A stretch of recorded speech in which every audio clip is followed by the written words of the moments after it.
So a lot of people either love or hate Berserk, which is valid, by the way, because Berserk deals with a lot of heavy themes that, if not handled correctly, could come off as very uninformed. Speaking of heavy themes, we are going to be talking about Berserk, which deals with a lot of heavy themes. So if any of the following things shown on screen trigger you or whatever, don't watch because we're going to talk about them. Just wanted to get that out of the way.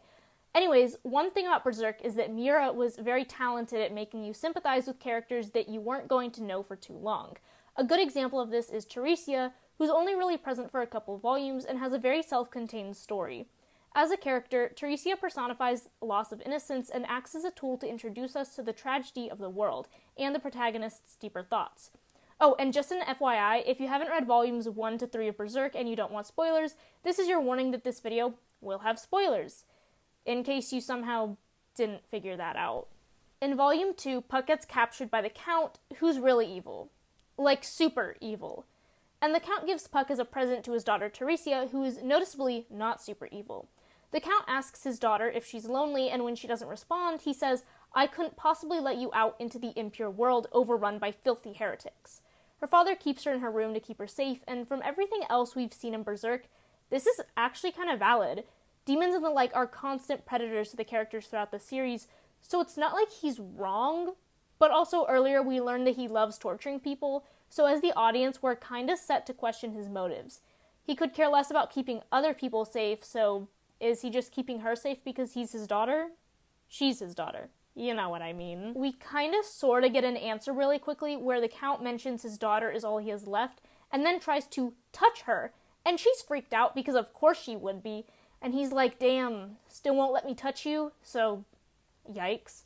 At least he's respecting her boundaries, I guess, which is more than can be said for literally anyone else he interacts with. Anyways, he leaves and Theresia tries to get Puck to come out of his cage, but he refuses, saying he thinks she's gonna eat him. She says she won't, and that she wants him to come out because she knows what it's like being locked in a cage, and that she understands why he might not want to because she's the Count's daughter. She proceeds to say that he used to be different until that day, 7 years ago.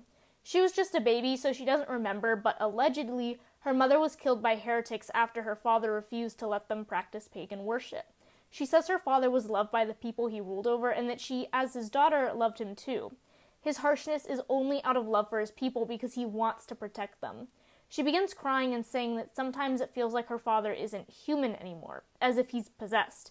She says he once only hunted heretics, but now it doesn't matter, and that she almost wonders if he just enjoys hurting people. The case of dramatic irony here is that all of Theresia's theories are more than correct. It's not as if he's possessed, he is possessed. You can't help but wonder if he enjoys hurting people, because he does. She apologizes for crying and asks Puck if he can fly and how it feels. He says it just feels normal, and she responds by saying it must be an everyday thing for him. Flying, as you may know, is symbolic for freedom in many instances, including this one. For a lot of people, freedom is a natural thing. Other people may not be able to fly, but they can leave their room, go outside, and talk to whomever they want. When we're introduced to Theresia, she's reading a book, and while it's very subtle and no mention of it is made, it could have been intentional. For some people, books are a means of escapism, another world to get lost in when getting lost in your own world just isn't fun. She's been trapped for 7 years. Yeah, around that time. It's no wonder she'd want to escape to another world after being trapped in her room for 7 years. A line I very much like is when she says, "This is my world, outside this window is my little piece of sky." We'll come back to it, but this is very important. Something to note is that Theresia knows so little of the world. She can't see any more than a piece of the sky. Once Guts, our protagonist, breaks in, Puck is like, "Girl, it's been so nice knowing you, but I gotta go down there." And at first she's upset, but then she lets him go, and he quickly comes back to tell her he's gonna help her out of her room. It's been so long that she doesn't even dream of leaving her room anymore. But now that it's a possibility, she's excited. The tremors caused by the battle between her father and Guts causes her room to shake and her doors to fall down. She now has a choice: stay in her room and crumble with the walls, or leave and venture into whatever lies ahead. Ultimately, she decides to venture. This is the last time we see her in Volume 2, and much like her, we truly don't know what's going to happen to her beyond this path. You can't skip ahead and see her. The only way to find out is to keep going. While I don't think this was an intentional choice caused by Miura, I do think that symbolically it holds weight. The next time we see her in Volume 3, she walks in on the fight between her father and Guts, and she's incredibly distressed over the fact that her father is crazy and a demon. Due to the Bailet being activated, the 5 God Hand are summoned, and they're basically like the super ultra mega evil demons, and they offer to let the Count join their rather unfortunate cause of spreading evil and whatnot across everywhere. He's fit for all the requirements, but there is one last box he has to check if he wants to get accepted into this university. He needs to sacrifice someone. Naturally, he says Guts because he hates that guy, and the God Hands say, no, you misunderstand. It needs to be someone you care about.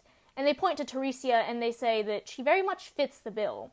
He refuses, saying anyone but her, and they say, no, she's literally the only person who you care about. And these bitches are confused because why the fuck do you care about protecting your loved ones when you didn't care before? And Theresia's a little confused too. The wheels and the cogs in her head are kinda turning in a more grammatically correct way, and she realizes that she's been lied to. Her father is very much trying to get the God Hand to shut up, and then they decide to turn hell into a temporary movie theater to rewind the story the correct way. Basically what happened was her mom was cheating. But, okay, it's crazy, let me explain. So, the Count, he was a normal guy back then, he left the kingdom or something and came back and opened the door to see his wife having a pagan orgy. He was super pissed, and to relieve himself of the human emotion of, my wife cheated on me and is having an orgy, he sacrificed her and gave up his humanity to become an apostle, which is kind of like a demon, but not super ultra mega demon. So this is a lot for Theresia to take in. I feel like, being a kid and dealing with your parents having an affair is a really crazy situation to be in, especially when it's a sexual affair. And I feel so bad that she knows that information, because I feel like finding out your mom cheated by having an orgy is pretty messed up, and I don't think it's something that anyone wants to know about their mother. But I have to say, I think the sacrifice is a little harsh. Personally, if I was him, I would just divorce, but I've never been cheated on in that way, so maybe I just, don't get it, Ultimately, he decides not to sacrifice her, and he gets pulled into the pits of... he gets pulled into the pits, and he's like, daughter! And Theresia's, crying and shit, and then they go back to the real world, and she threatens to beat up Guts, which is basically the same as a tadpole threatening to eat a lion. He turns around and, whoa, he's crying. That's crazy. We'll come back to that later, but as my AP English teacher taught me, we gotta discuss my thesis in order or else the audience will be confused. You guys are the audience, by the way, in case you didn't know that. So, point by point, what I said is that Theresia represents the loss of innocence, introduces us to the tragedy of the world, and acts as a mechanism for exposing the protagonist's inner thoughts. Starting with the first one, her being the loss of innocence. Loss of innocence means a lot of different things to a lot of different people. To some people, it means finding out that creatures such as the cast of Rise of the Guardians aren't real, despite the plot of the movie suggesting otherwise. To some people, it's when a child learns about sex for the first time. For some people, it's when a child gets hurt for the first time. To simplify the meaning of loss of innocence, for the purposes of this video, it specifically means learning that the people you trust will lie to you to preserve your image of the world. When I was reading Berserk and thinking about Theresia, I specifically thought of a well-known philosophical allegory called The Cave. In case you're unfamiliar with it, let me break it down. The cave allegory says that there are men who are tied down and forced to look at the walls of a cave. Behind them are more men who hold up torches and various objects, illuminating them and allowing the men up front to look upon the silhouettes of these objects. These men do not know the objects in question and only know their silhouettes. One man up front is freed and able to see the objects for himself, and furthermore is able to leave the cave, no longer tied down. He returns and tells the other men of the things he's seen, and that he's learned that what they've come to know as fact are merely shadows compared to what they really are. What they believed to be a horse was merely the shadow of one. The men get really pissed and are like, no, the shadow is the real deal, and they ostracize him and whatnot. I think that Theresia is, to an extent, a personification of this allegory, or at least holds the same themes. This was confirmed to me in the line where she said, "This is my world, this window, my little piece of sky." Her room is her cave, the doors are her chains, and the window is her shadow. The difference here is that there are no others. She's the only one. So when she discovers the truth, there's only herself to accept it, and she doesn't want to. When they come back to the real world, she calls it a lie and says she wants to go back to her room. But she can't. Literally, the room has crumbled, and figuratively, you can't go back to being ignorant once you've learned something. I remember in psychology class we discussed different parenting styles and how they affected the children raised under them. One was called snowplow parenting, and it's essentially being overprotective, hiding your child from the world in hopes they come out of it as unscathed as possible. Typically, children who are brought up under this system actually end up severely more anxious and unprepared for what lies ahead. They were never given room to make mistakes or take in information slowly. Because of this, they don't know what to do, and they can't handle the overload of information that comes their way. I would argue that Theresia is a child raised under this parenting style, being locked in her room and the truth of her mother's passing being hidden from her. For a lot of people raised under this method, many situations they encounter can feel as if they're being forced to drive on the highway before they learn the difference between the accelerator and brake. Given the cave allegory, I would argue that's what we're seeing within Theresia's response. This adds on to my next point. She helps introduce us to the tragedy of the world.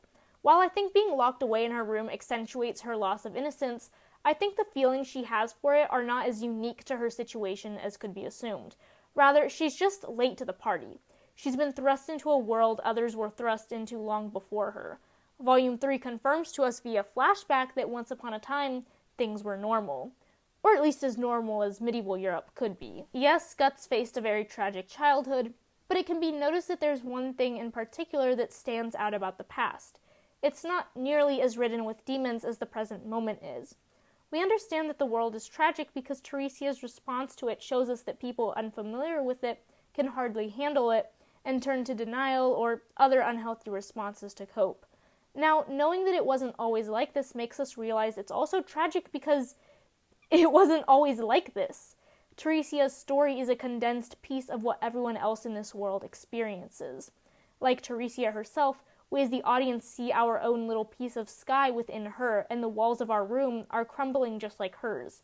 Once we leave the room, we'll realize that she was only a short story within a sea of millions just like her. Moving on to my last point, she's a mechanism for revealing the protagonist's inner thoughts. In case you somehow didn't know this, our protagonist is Guts. We don't see the two of them in the same space for long, but the main focus of their interaction is once they return from hell. After Theresia says that she doesn't accept this as the world she lives in, Guts tells her, then don't accept it. End it right here and you'll never have to deal with it again.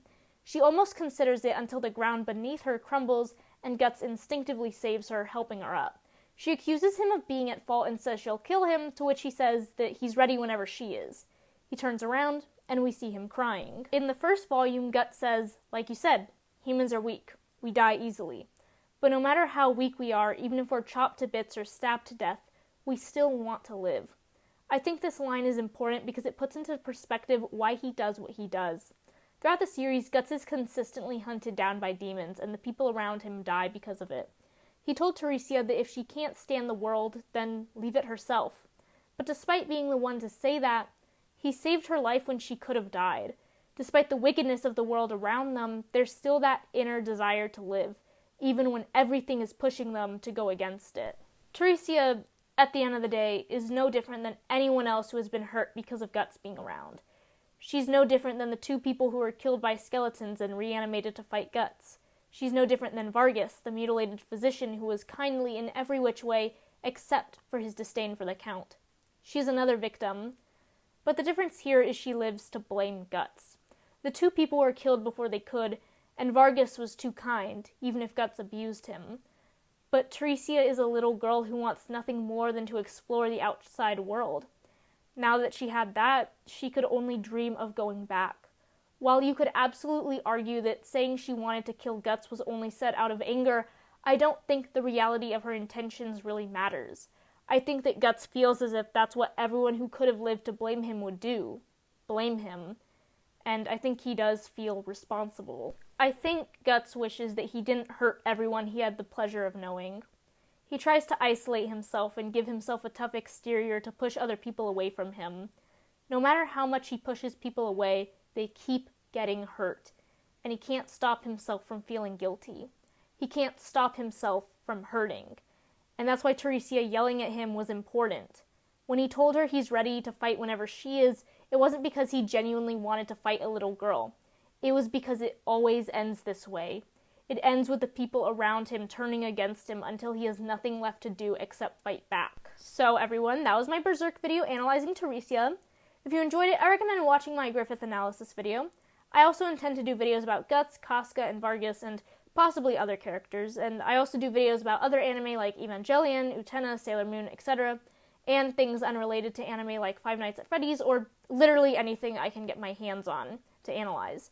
If you like this video, leave a like, or dislike, whichever you fancy. Subscribe if you want to see more, and with that, I hope you have an amazing day.